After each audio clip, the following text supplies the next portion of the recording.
Blackberry Camp is an Iron Age hill fort. It's one of 6 that can be found in the East Devon area of outstanding natural beauty. It's very, very popular with visitors, particularly at bluebell time when people come from miles and miles just to see them in flower. It's also a site where we've done experiential learning with local schools as part of a heritage-based project. We chose bats as some of our Colchester Declaration species because of their connection with farmland, and East Devon is very special. It's hedgerows, it's a mosaic of small fields, copses and woodland. So woodland edges, hedges, all ideal for bats to commute around the countryside. And then unimproved grassland is insect rich, and so if we can recreate unimproved grassland, then that's adding to the natural capital of the area and boosting the biodiversity as well. We've dropped down now.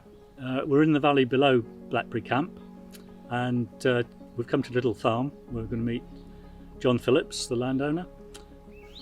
We're down here because 3 of our Colchester Declaration species are bats.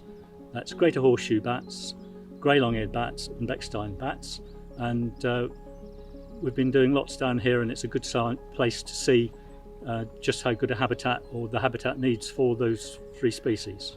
So John, I know Craig, our grey long-eared bat advisor, has been out to see you at Little Farm, but I know before that you've done quite a lot of work for greater horseshoe bats. I'm just wondering if you could tell us the sort of things you've done.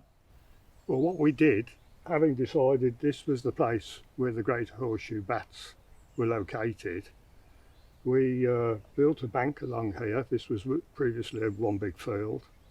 There's hedges along the bank. We cleared a pathway through the wood, and we cleared down to the stream at the bottom, so the bats would naturally flow into where this new building is. And you entered into countryside stewardship, and you manage your meadows for bats as well, I believe? Yeah, I manage for the bats. As well as greater horseshoe bats, I know you've got quite a lot of other bats here. Do you know how many you've got?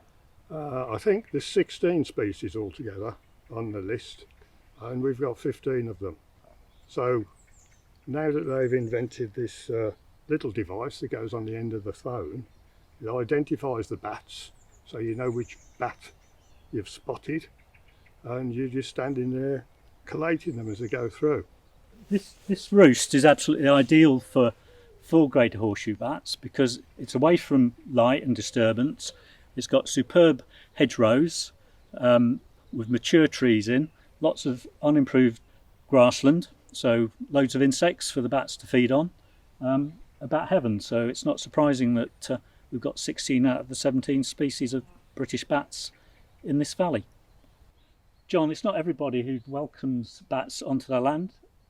You've allowed us to build this bat roost. What motivated you to do that? Well, I looked upon bats as little people because they've got their hands and ears and eyes, and you're right, not many people welcome them. Well, it's not onto their land, it's into their house that people don't like. And so I thought having them away from the house encourages them, and if everybody was encouraged to have them away from the house, more people would be interested in them. Particularly children like listening out for the bats and the different noises they make, and become interested in them. Your grandchildren love it, don't they? Yeah, they love it, yeah. Because it's a challenge as to who can hear the most bats in a night. A competition. A competition. Fantastic.